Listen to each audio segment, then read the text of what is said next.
Shalom jemaat yang dikasihi Tuhan Yesus Kristus. Hari ini adalah hari istimewa, kita akan beribadah memperingati hari Paskah, hari kebangkitan Tuhan Yesus Kristus. Hanya ibadah Paskah kali ini berbeda dengan sebelumnya, karena sudah beribadah di rumah masing-masing, dan saya juga akan menyampaikan firman dan menyanyikan pujian dan doa juga dari rumah saya. Tetapi kita percaya bahwa Yesus pernah berkata, di mana 2-3 orang berkumpul dalam namaku, aku ada di tengah-tengahnya. Yesus hadir di rumah saudara, Yesus hadir di tempat saya, dan itu yang terpenting, kehadiran Yesus, karena Yesus tidak dibatasi oleh tempat, oleh ruangan, Dia maha hadir, dan kalau Yesus hadir maka ibadah kita tidak sia-sia. Ya, kita boleh berjumpa dengan Yesus yang telah bangkit, yang hidup, yang berkuasa. Puji nama Tuhan. Renungan firman Tuhan pada saat ini saya beri judul Yesus yang bangkit membangkitkan Petrus yang putus asa. Pembacaannya terambil dari Markus pasal 16 ayat 6 dan 7 yang demikian bunyinya.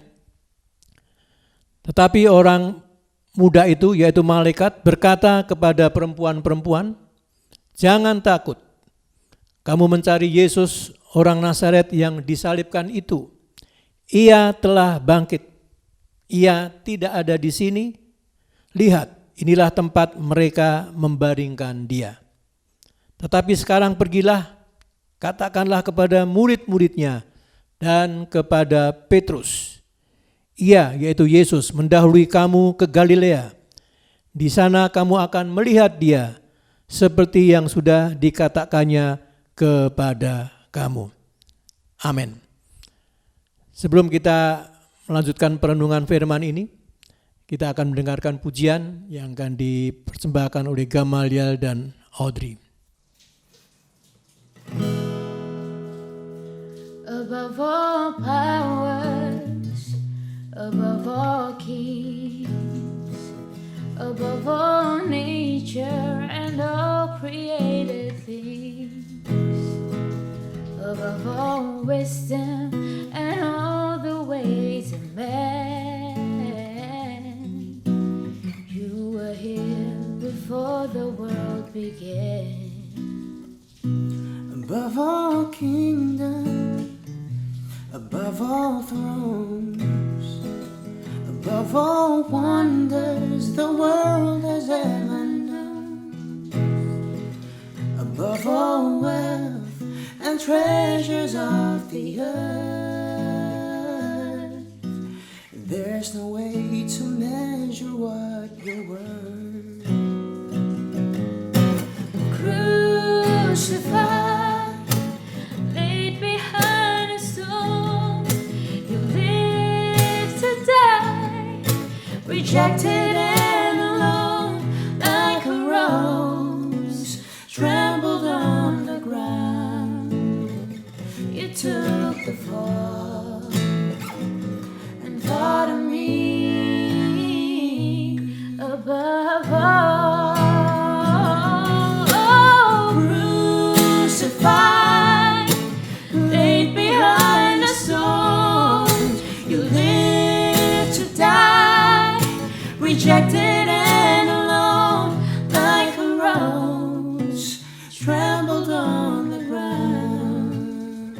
You took the fall and thought of me above all, like a rose trampled on the ground.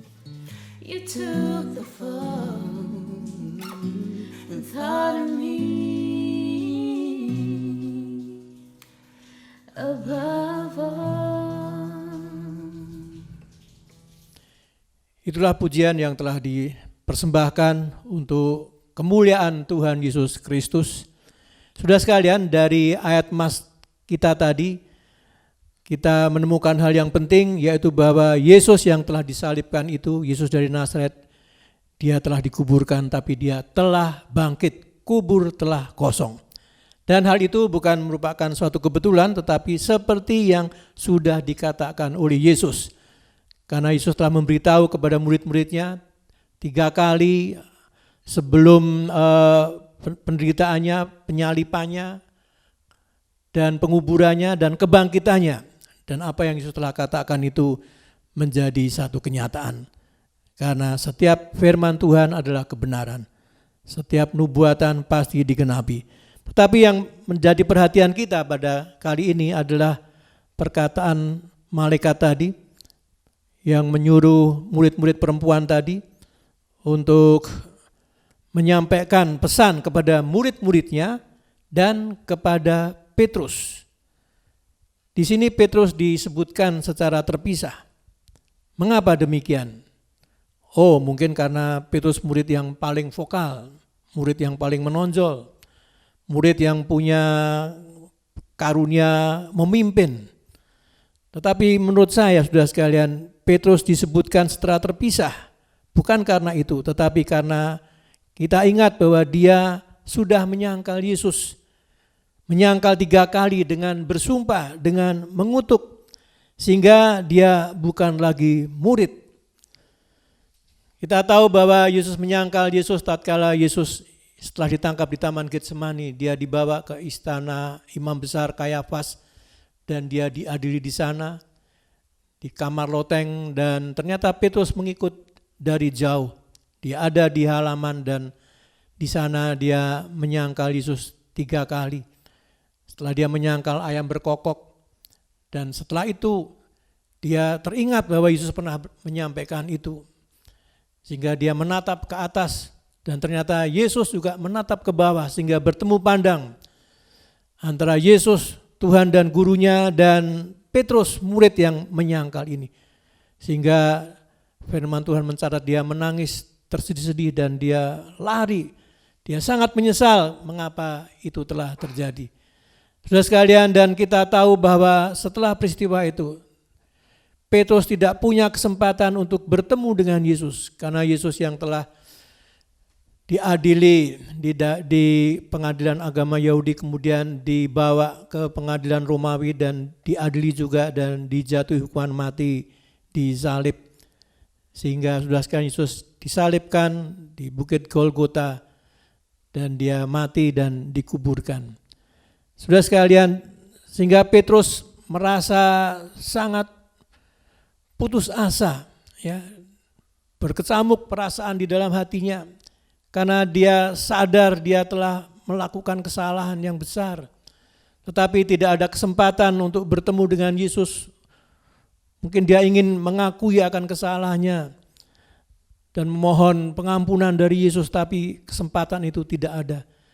Sehingga saudara sekalian, dia merasa bahwa dia sudah gagal sebagai murid Yesus Kristus. Kegagalan secara rohani yang dialaminya, dia sangat putus asa. Sehingga saudara sekalian, apa yang kemudian dilakukan oleh Petrus? Kita tahu bahwa Petrus ternyata juga mendapat kesempatan untuk menerima berita bahwa Yesus telah bangkit. Ya, sehingga di Yohanes pasal 20 kalau sudah baca, Petrus pun sempat menuju ke kuburan. Dan dia juga menemukan tempat yang kuburan yang telah kosong. Tetapi dia belum berjumpa dengan Yesus Kristus. Karena itu saudara sekalian, undangan yang disampaikan malaikat tadi, katakanlah kepada murid-muridnya dan kepada Petrus, Yesus akan menjumpai mereka di Galilea. Dan Petrus pun ternyata diundang. Walaupun dia bukan lagi murid, tetapi Yesus tetap mengundang dia untuk menuju ke Galilea dan berjumpa dengan Yesus Kristus. Undangan ini disambut dengan baik oleh Petrus, sehingga akhirnya dia juga menuju ke Galilea, ya, di sekitar danau Galilea, danau Tiberias. Sudah bisa membaca peristiwa itu di Yohanes pasal 21. Ya, di situ Petrus dan 6 murid-murid yang lain menunggu di situ dan Yesus belum juga datang. Memang di dalam hati dan pikiran Petrus sudah ada niatan untuk dia kembali saja kepada kehidupan yang lama sebagai seorang nelayan. Karena dia merasa sangat bersalah. Dia telah menyangkal Yesus sambil bersumpah dan sambil mengutuk. Dan dia berpikir apakah Yesus bisa menerima dia kembali, mengampuni kesalahannya. Sehingga dia berpikir, ya saya sudah gagal sebagai murid Yesus Kristus. Secara kerohanian, secara keimanan saya sudah gagal. Tetapi dia sebagai kepala keluarga, dia punya istri dan anak-anak. Dia masih berpikir supaya dia tidak gagal sebagai kepala keluarga. Dia mau kembali sebagai nelayan supaya dia bisa memberikan nafkah kepada keluarganya. Hal ini ada di dalam hatinya, di dalam pikirannya. Itulah sebabnya tatkala Petrus dan 6 murid yang lain menunggu Yesus yang akan menampakkan diri kepada mereka seperti pesan malaikat itu. Maka dia lalu berkata kepada teman-temannya, aku akan pergi menangkap ikan. Ya, murid-murid yang lain mungkin tidak tahu apa yang menjadi latar belakang keinginan Petrus untuk kembali menangkap ikan. Tapi itulah yang dilakukan. Teman-temannya berkata, kami pergi bersama dengan engkau. Sehingga akhirnya mereka naik ke perahu dan kemudian membuang jala ke kanan, ke kiri, ke muka, ke belakang. Sepanjang malam dikatakan oleh kitab suci. Mereka tidak mendapat seekor ikan pun. Saudara sekalian, Petrus di sini mengalami keputusasaan yang berikutnya. Bahwa ternyata dia pun gagal sebagai seorang nelayan. Danau Galilea adalah danau yang tidak asing bagi dia. Tetapi malam itu dia tidak mendapat seekor ikan pun. Kegagalan yang kedua, kegagalan untuk menjadi seorang nelayan yang mungkin masih bisa bermanfaat melaksanakan tugas tanggung jawabnya sebagai kepala rumah tangga, dan ternyata itu pun gagal. Tapi apa yang kemudian terjadi, saudara sekalian, kalau kita baca Alkitab, tatkala hari mulai siang dan perahu Petrus dan teman-temannya ini mulai menepi, ternyata mereka melihat ada seorang yang berdiri di tepi pantai. Mereka tidak tahu siapa orang itu. Tetapi setelah perahu makin mendekat, maka orang tadi menyapa, bertanya, apakah ada pauk padamu? Dapat ikan enggak? Dan mereka menjawab, enggak ada, kita enggak dapat ikan. Lalu orang ini memberikan perintah, buang jalamu ke sebelah kanan perahu dan kau akan mendapatkan ikan. Perintah yang tidak lazim, karena kalau hari sudah mulai siang maka ikan-ikan sudah tidak lagi ada di permukaan, sudah kembali ke tempatnya masing-masing. Tetapi walaupun perintah ini sesuatu yang tidak lazim, bertentangan mungkin dengan pengetahuan kenelayanan, tapi mereka melakukannya. Dan apa yang terjadi? Mereka mendapat ikan yang sangat banyak. Mujizat terjadi. Dan ternyata setelah mereka mendapatkan ikan yang banyak, Yohanes berkata, itu pasti Yesus. Sudah sekalian, dan apa yang terjadi? Kemudian Petrus segera meninggalkan perahu dan dia berenang lebih dahulu karena memang dia sangat rindu untuk bertemu dengan Yesus, untuk mengaku kesalahannya dan memohon pengampunan dan belas kasihan daripada Tuhan. Itulah Yohanes pasal 21 yang mencatat bagaimana Yesus yang telah bangkit menampakkan diri. Tapi ada peristiwa berikutnya yang menarik juga, bahwa setelah mereka makan roti dan ikan bakar yang disiapkan Yesus, kemudian Yesus memulihkan Petrus. Yesus yang telah bangkit lalu mengajak Petrus berjalan berdua menyusuri pantai danau Tiberias itu, dan Yesus tidak mengungkit-ungkit kesalahan Petrus, tetapi Yesus bertanya, apakah engkau mengasihi aku?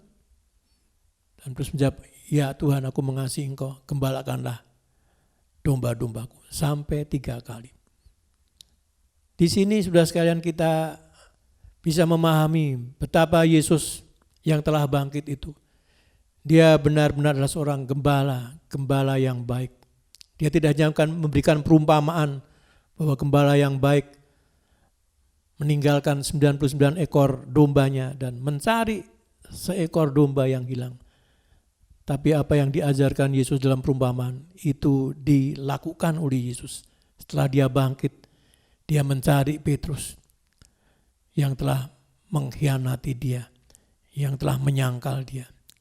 Nah, Yesus ingin supaya Petrus juga boleh kembali kepada dia, menjadi muridnya. Puji Tuhan, itulah Yesus Kristus yang telah bangkit, saudara sekalian.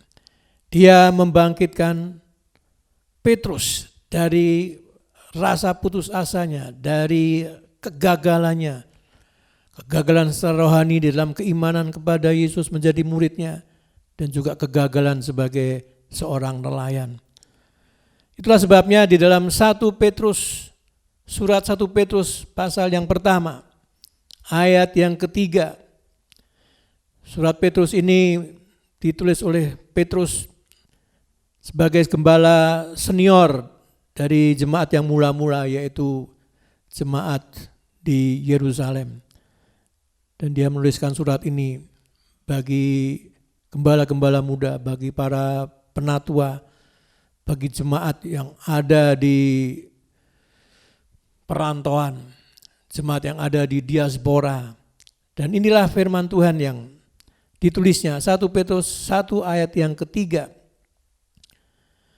Terpujilah Allah dan Bapa Tuhan kita Yesus Kristus, yang karena rahmat-Nya yang besar telah melahirkan kita kembali oleh kebangkitan Yesus Kristus dari antara orang mati kepada suatu hidup yang penuh pengharapan.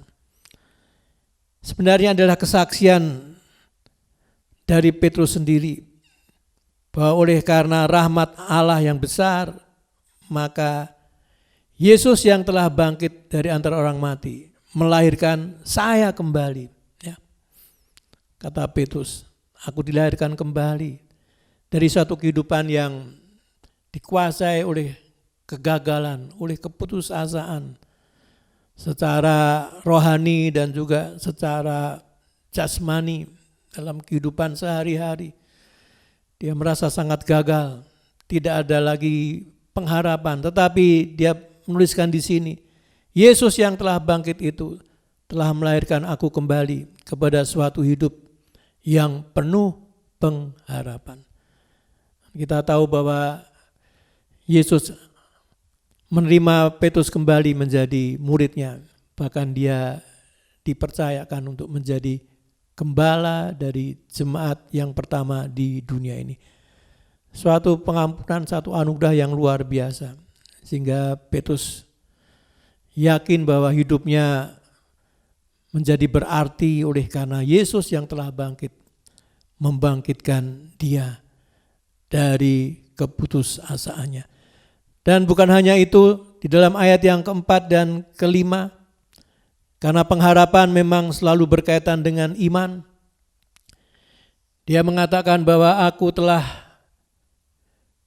dilahirkan kembali kepada suatu hidup yang penuh pengharapan, bukan hanya di dunia ini, tetapi untuk menerima suatu bagian yang tidak dapat binasa, yang tidak dapat cemar, dan yang tidak dapat layu, yang tersimpan di surga bagi kamu, yaitu kamu yang dipelihara dalam kekuatan Allah karena imanmu, sementara kamu menantikan keselamatan yang telah tersedia untuk dinyatakan pada zaman akhir. Haleluya, puji nama Tuhan. Itulah kesaksian dari Petrus yang telah dibangkitkan oleh Yesus dari keputusasaan kepada satu hidup yang penuh pengharapan di dunia ini bahkan sampai di surga. Dan sementara menantikan kedatangan Yesus yang kedua kali, dia mengatakan bahwa mari kita hidup dalam iman kita karena kita dipelihara dalam kekuatan Allah. Bukan kekuatan manusia, bukan kekuatan siapapun, tetapi dipelihara dalam kekuatan Allah karena imanmu. Inilah renungan firman Tuhan yang sangat memberkati kita, apalagi di situasi seperti sekarang. Kita hidup di dalam situasi yang tidak menentu ini, situasi yang sangat sulit karena COVID-19 yang melanda di Indonesia bahkan di sebagian besar negara-negara di dunia ini. Banyak orang yang menjadi putus asa, tetapi puji Tuhan pagi hari ini kita boleh mendapatkan perenungan firman Tuhan bahwa Yesus yang telah bangkit itu, dia juga peduli dengan kita. Dia berdiri di tepi pantai kehidupan kita masing-masing. Dan dia tahu apa yang kita alami. Dan dia menyampaikan firman-Nya supaya kita boleh hidup di dalam firman Tuhan. Mengimani bahwa setiap janji Tuhan pasti digenapi. Kita dipelihara di dalam kekuatan Allah yang maha kuasa, yang maha baik, yang maha besar, yang maha kasih. Sementara kita menantikan kedatangan Yesus kembali. Karena itu biarlah kita tetap hidup di dalam iman kita. Dan Yesus yang bangkit boleh membangkitkan kita dari keputusasaan kita. Supaya kita hidup di dalam pengharapan. Bahkan dikatakan tadi hidup yang penuh pengharapan. Di dunia ini sampai di dalam kekekalan.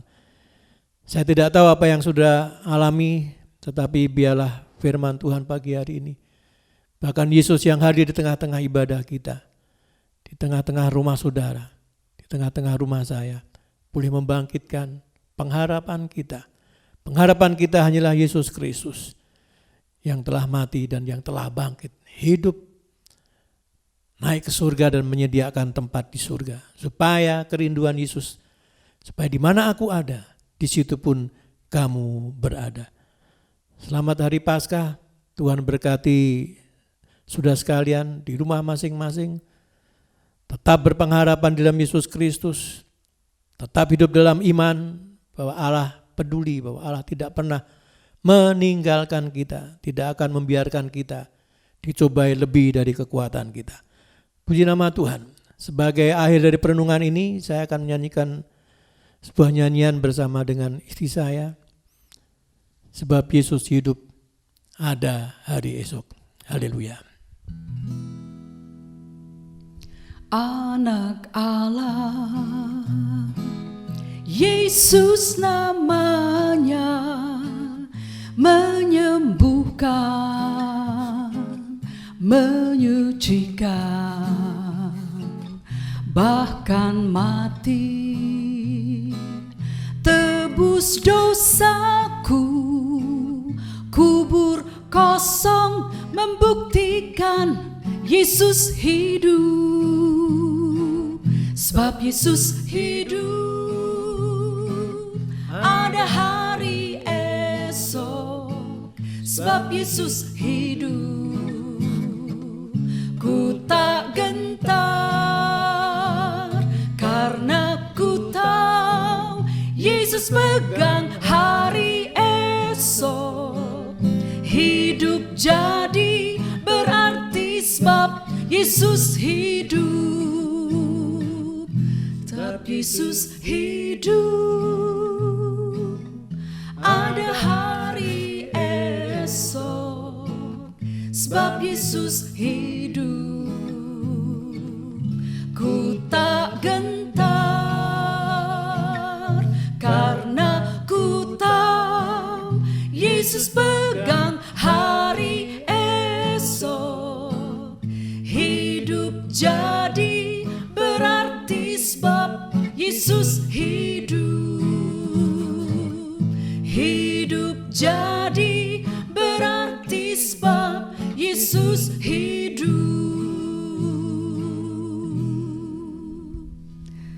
kami bersyukur kepadamu Tuhan. Terima kasih untuk kebenaran firman-Mu. Terima kasih untuk kemenangan Yesus bangkit dari kematian setelah memikul segala dosa dan kejahatan kami. Yesus menunjukkan kemenangan yang luar biasa dengan bangkit dari antara orang mati. Terima kasih Tuhan, seperti Petrus yang dibangkitkan, yang diampuni. Demikian pula Tuhan diberikan pengharapan yang baru. Dan kasih Yesus sebagai gembala yang agung telah dinyatakan kepada Petrus. Dan juga kami percaya dinyatakan kepada kami yang percaya kepada Kristus. Tuhan, kami bersyukur untuk firman-Mu. Yesus menang dan kemenangan Yesus diberikan kepada kami yang percaya kepadanya. Karena itu Tuhan, tidak perlu kami khawatir, tidak perlu kami terus tinggal di dalam keputusasaan. Tetapi kami mau Tuhan menunjukkan mata iman kami kepada Kristus yang menang, pada Kristus yang bangkit, Kristus yang memberikan pengharapan, yang mengubah hidup kami menjadi berarti di dalam Dia. Terima kasih Bapa, kami bersyukur untuk kebenaran firman-Mu. Setiap pribadi, setiap keluarga yang mendengar kebenaran firman-Mu pagi hari ini Tuhan, boleh dibangkitkan imannya, boleh dibangkitkan pengharapannya, dan sungguh-sungguh tidak perlu hidup di dalam keputusasaan, dalam ketakutan, dalam kekhawatiran, karena kami punya juru selamat yang hidup, penebus kami hidup, haleluya, dan berkemenangan. Dan kemenangannya diberikan kepada kami. Terima kasih Tuhan. Biarlah berita sukacita, berita kemenangan, berita yang indah ini Tuhan. Benar-benar Tuhan, Kau meteraikan dalam hati kami semua. Haleluya, sehingga kami boleh menjadi pelaku-pelaku firman. Kami boleh menjadi saksi Kristus dimanapun kami berada. Dan biarlah hidup kami menjadi persembahan syukur kami kepadamu Tuhan. Segala kemuliaan hanya bagimu Bapa. Di dalam nama Tuhan Yesus Kristus kami peralaskan doa syukur kami ini. Amin. Jemaat yang dikasihi Tuhan, sekali lagi selamat hari Paskah. Biarlah Yesus yang telah bangkit membangkitkan kita semua, baik saudara maupun saya, untuk hidup penuh pengharapan dan dipelihara dalam kekuatan Allah oleh karena iman kepada Yesus Kristus. Amin.